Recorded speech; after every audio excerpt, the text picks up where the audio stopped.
Iran is a land of profound contradictions. It is a country where breathtaking beauty exists alongside deep-seated danger, where ancient history is a constant backdrop to modern conflict. As of early March 2026, this duality has never been more stark. To the outside world, Iran is often seen through the lens of headlines, of military strikes, political upheaval, and a leadership in tatters. But for the millions living within its borders, the reality is far more intimate and complex.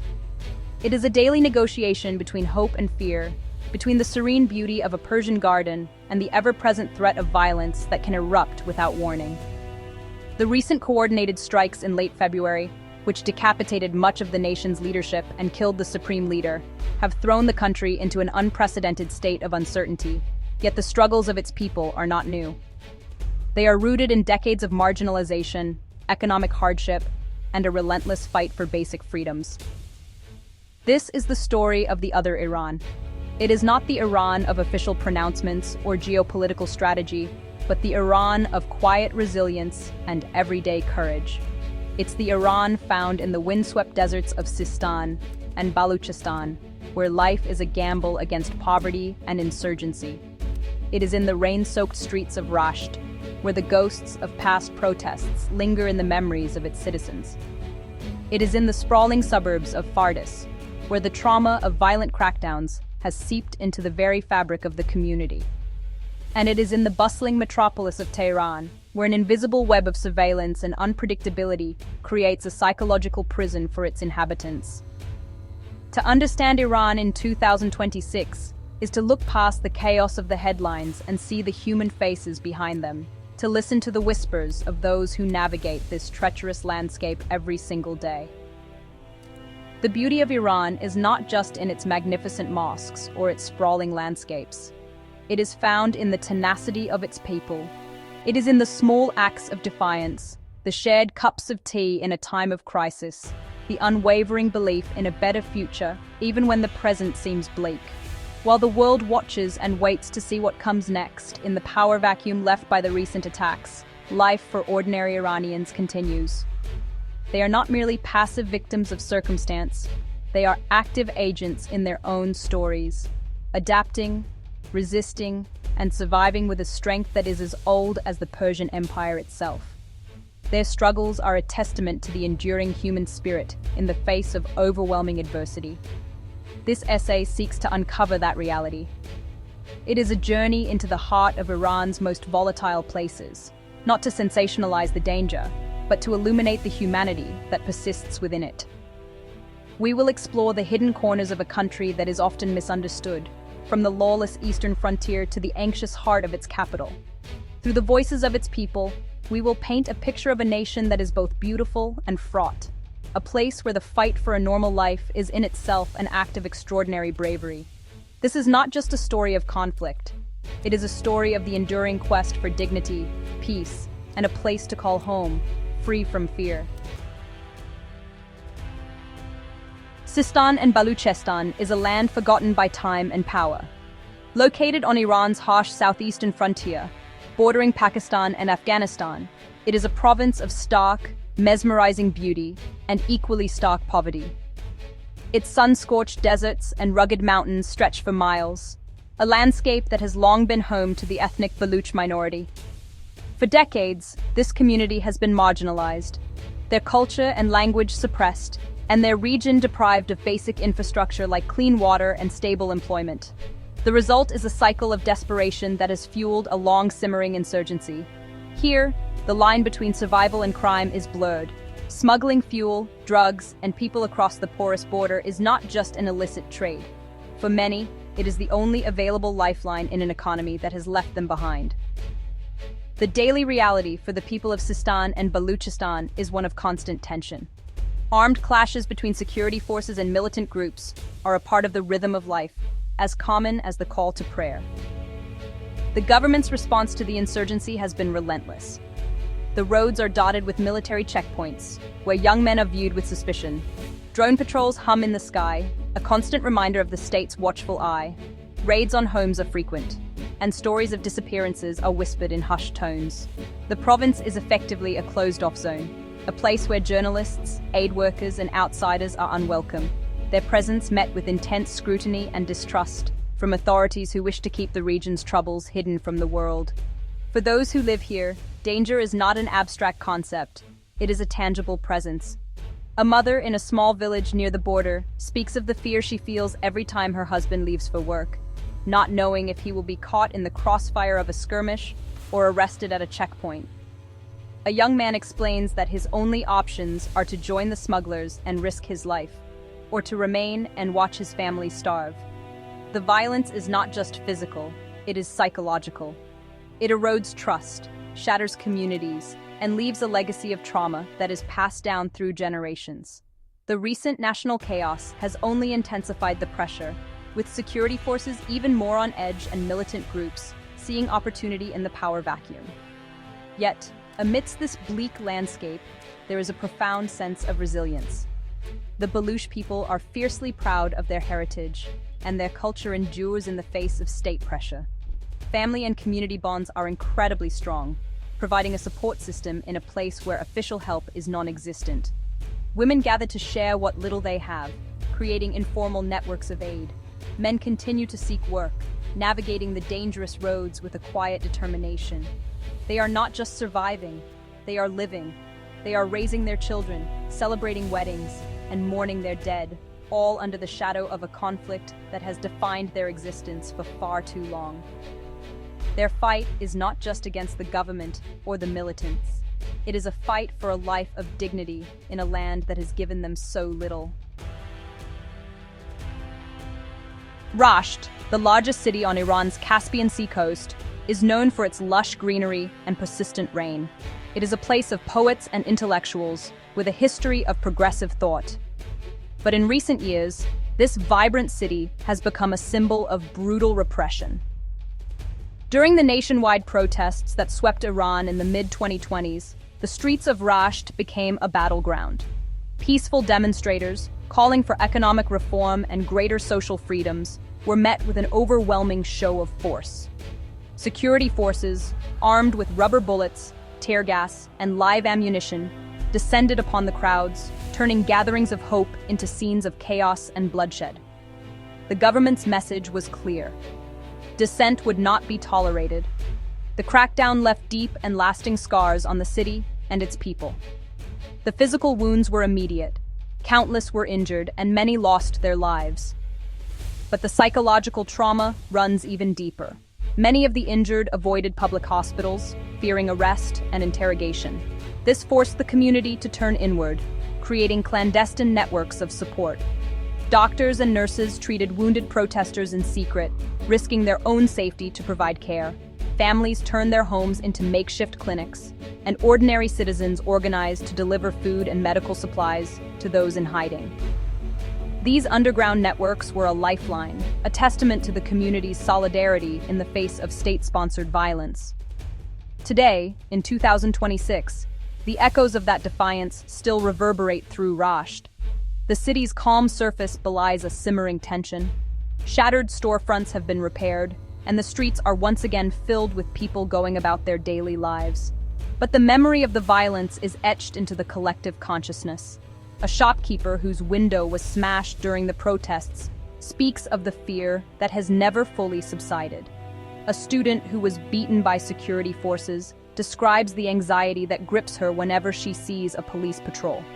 The government's heavy-handed tactics have not crushed the spirit of resistance. They have simply driven it underground, where it continues to smolder. The legacy of the crackdowns is a generation that has been traumatized, but also radicalized. Young people who once dreamed of reform now speak of revolution.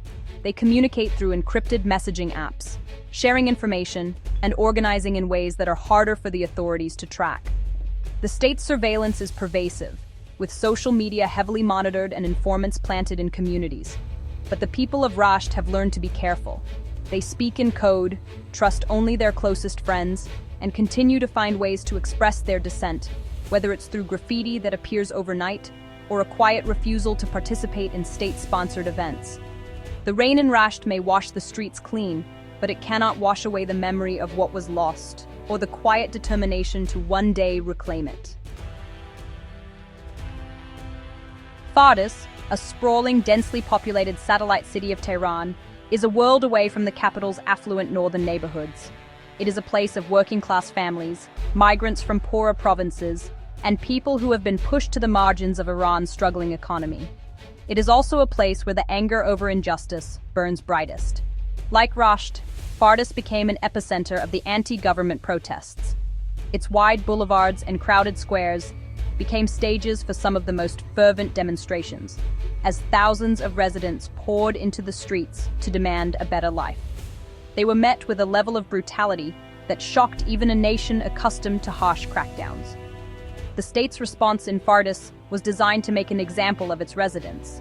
Security forces, including the notorious Basij militia, were deployed in overwhelming numbers. They used indiscriminate force, firing into crowds and chasing protesters down residential alleyways. The violence was not confined to the streets. Security forces stormed apartment buildings, dragging people from their homes. The goal was not just to disperse the crowds, but to terrorize the community into submission. The message was that no place was safe, not even your own home. For the people of Fardis, the protests came at an unbearable cost, leaving a trail of death, injury, and shattered families. The aftermath of the crackdowns has left Fardis a city on the brink. The economic hardships that first drove people to protest have only worsened, exacerbated by international sanctions and domestic mismanagement. The recent chaos following the strikes against the regime's leadership has added another layer of uncertainty. But the most profound impact has been on the community's psyche. There is a pervasive sense of grief and betrayal. A mother whose son was killed during the protests speaks of a pain that never fades, a constant reminder of the price her family paid for demanding their rights. Her story is one of countless others in Fardis, where nearly every family has been touched by the violence in some way. Despite the fear and trauma, the spirit of Fardis has not been broken. The community has become more insular, more reliant on itself. Neighbors who once barely knew each other are now bound by a shared experience of suffering and resistance. Small acts of solidarity have become acts of defiance. A baker gives away bread to families who cannot afford it. A mechanic quietly repairs the car of a protester's family for free. These gestures, small as they may seem, are a way of reclaiming a sense of agency and community in a system designed to crush both. In Fardis, the fight for justice continues not in the streets, which are now heavily patrolled, but in the quiet, determined resilience of its people. Tehran is, well, a city of illusions. From the chic cafes and art galleries up in its northern districts to the bustling bazaars down south, the capital really projects this image of normalcy and sophistication. Life just seems to go on, with traffic-clogged streets, fashionable young people, and the constant hum of a metropolis of over 8 million people. But, beneath this veneer of daily life, there's a hidden and pervasive danger. The threat in Tehran is often invisible. It's this psychological weight that shapes the existence of everyone who lives there. It's the danger of unpredictability, of pervasive surveillance, and of sudden violent escalations that can, in an instant, turn a familiar neighborhood into a trap. The primary source of this anxiety is the state's massive surveillance apparatus. In Tehran, you're always being watched. The city is blanketed with CCTV cameras, many of them equipped with facial recognition technology. Online activity is, honestly, heavily monitored, with the government employing an army of cyber police to track social media and private messages. This creates a climate of self-censorship, where even private conversations are fraught with risk. A careless comment to a friend, a post liked on Instagram, or even an email to a relative abroad can have severe consequences. This constant monitoring is, in effect, a form of psychological warfare.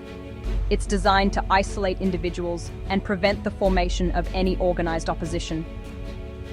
The danger in Tehran is also unpredictable.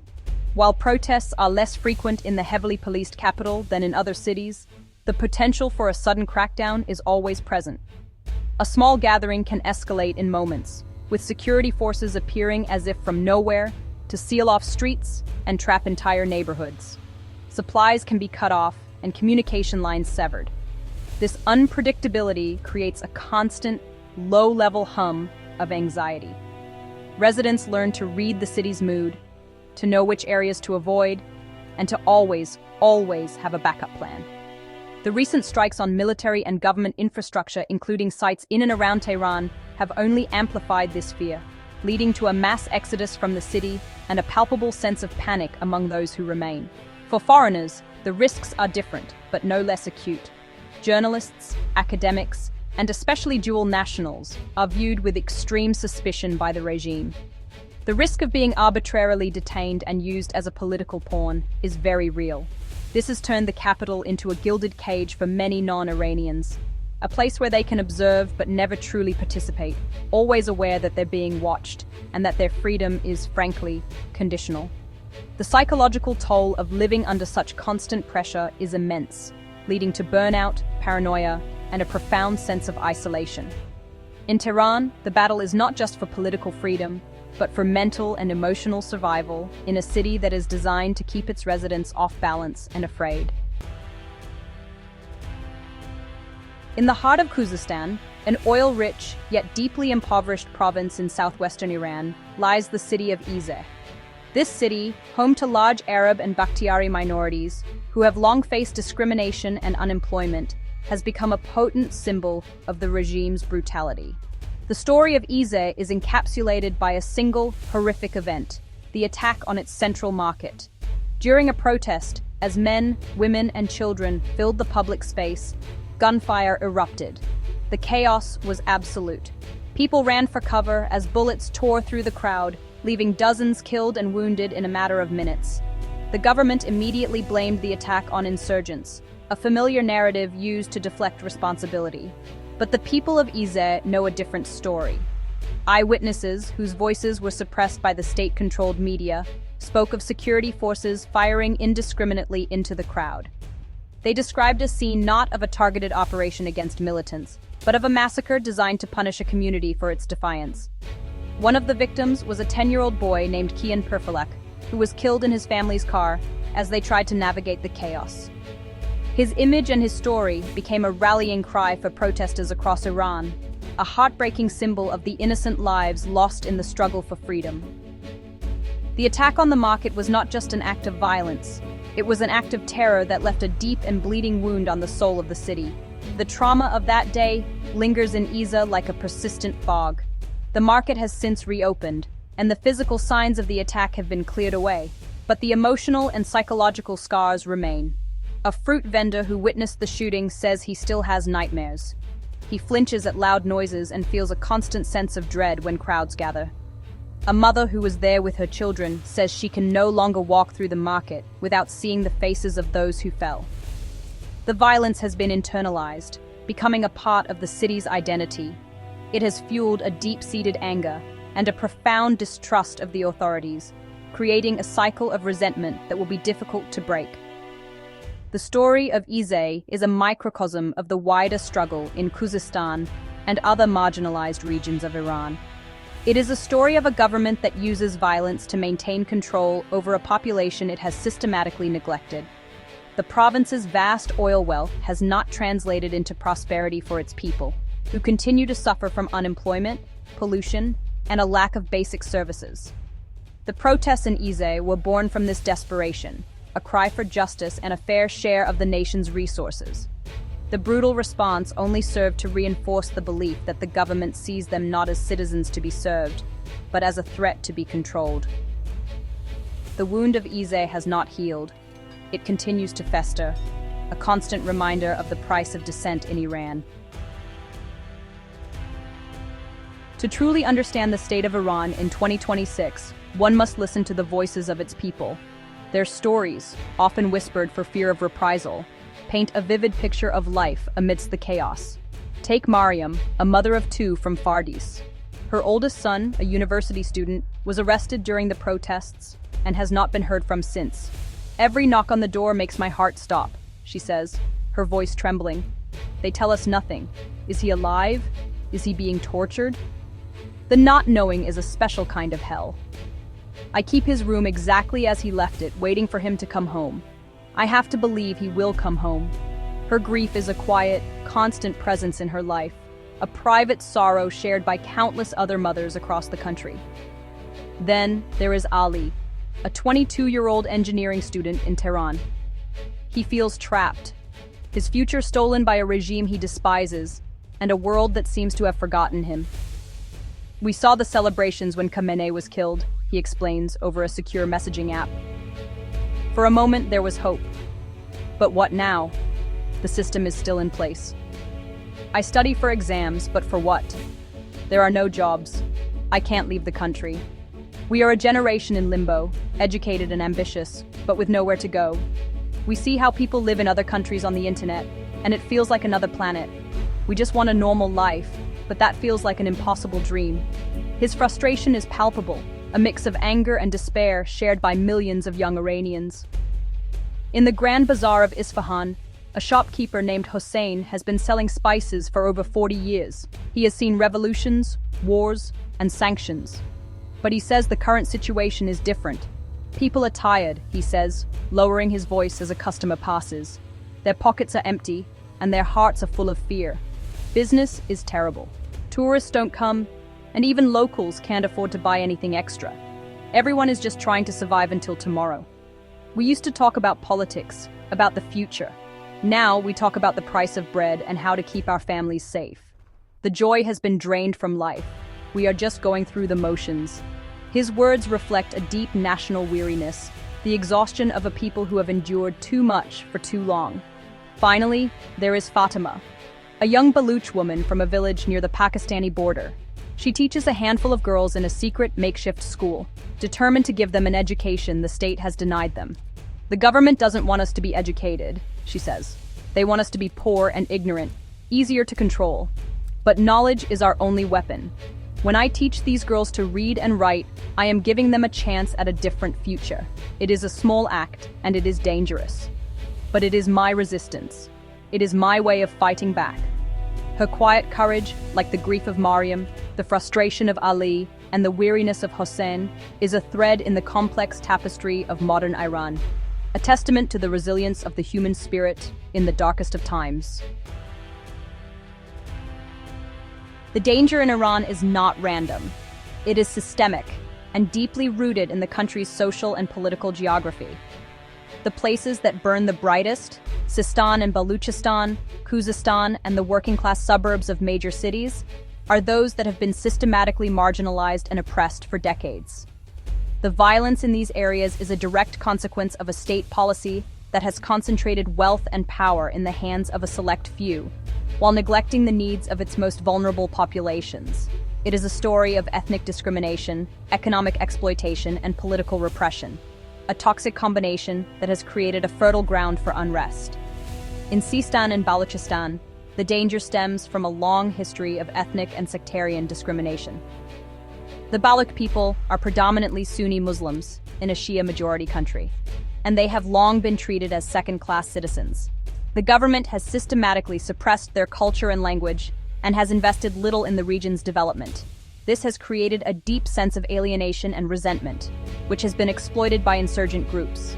The violence is a symptom of this underlying injustice. It is a desperate cry for recognition and rights from a people who feel they have been left with no other choice but to fight for their survival. In Khuzestan, the story is one of economic exploitation. The province sits atop Iran's vast oil reserves, the source of the nation's wealth. Yet, its people live in dire poverty. The oil industry has polluted their land and water, while providing few jobs for the local Arab and Bakhtiari populations. The wealth extracted from their soil is funneled to the capital and used to fund the regime's military and political ambitions, while the people of Khuzestan are left to deal with the consequences. The protests in cities like Isa are a direct result of this glaring inequality. They are a demand for a fair share of the resources that are being taken from their land, a demand that has been consistently met with violence. In urban centers like Rasht and Fardis, the danger is born from a different kind of marginalization. These are places where the gap between expectation and reality is most keenly felt. Their residents are educated, connected to the outside world through the internet, and acutely aware of the freedoms and opportunities they are being denied. The protests in these cities are driven by a demand for social and political rights, for an end to the suffocating restrictions on personal freedom, and for a government that is accountable to its people. The regime sees this demand for modernity and freedom as an existential threat, and its brutal response is a desperate attempt to maintain its grip on power. In each of these places, the danger is a direct result of the regime's failure to address the legitimate grievances of its people, choosing repression over reform every time. As of March 2026, Iran stands at a precarious crossroads. The decapitation of its leadership has created a power vacuum and a level of uncertainty not seen since the 1979 revolution. The world's attention is fixed on the high-level political maneuvering, the potential for regional war, and the fate of the country's nuclear program. But to focus solely on these grand geopolitical narratives is to miss the more profound story unfolding on the ground. The real story of Iran is not in the corridors of power, but in the streets, homes, and hearts of its people. It is a story of a nation grappling with decades of trauma, yet refusing to surrender its hope for a better future. Before one can understand, let alone visit, Iran, one must look beyond the headlines and the stereotypes. One must see the country not as a monolithic entity, but as a diverse and complex society made up of millions of individuals, each with their own dreams, fears, and aspirations. One must understand that the danger is real, but it is not the whole story. The beauty is also real, in the ancient architecture, the stunning landscapes, and most importantly, in the incredible resilience and warmth of its people. The acts of everyday courage, the mother who waits for her son, the student who dreams of a normal life, the teacher who defies the state, are as much a part of the Iranian reality as the violence and repression. The struggles in Sistan and Baluchestan, Rasht, Fardis, and Izeh are not isolated incidents. They are expressions of a deep and widespread desire for justice, dignity, and freedom that unites people across the country. They are a reminder that the Iranian people are not a passive mass. They are active agents in their own history, constantly pushing back against the forces that seek to control them. The international community, in its dealings with Iran, must remember that it is not just dealing with a regime, it is dealing with a nation of 88 million people who yearn for the same rights and freedoms that people elsewhere take for granted. Ultimately, the future of Iran will not be decided by foreign strikes or political pronouncements. It will be decided by the ordinary people who navigate the complexities of daily life with extraordinary grace and courage. It will be decided in the quiet conversations between friends, in the secret acts of solidarity, and in the unwavering belief that a different Iran is possible. To understand this is to move beyond the veil of chaos and see the country for what it truly is: a beautiful, tragic, and deeply human place, a nation whose spirit remains unbroken, waiting for its moment to finally be free.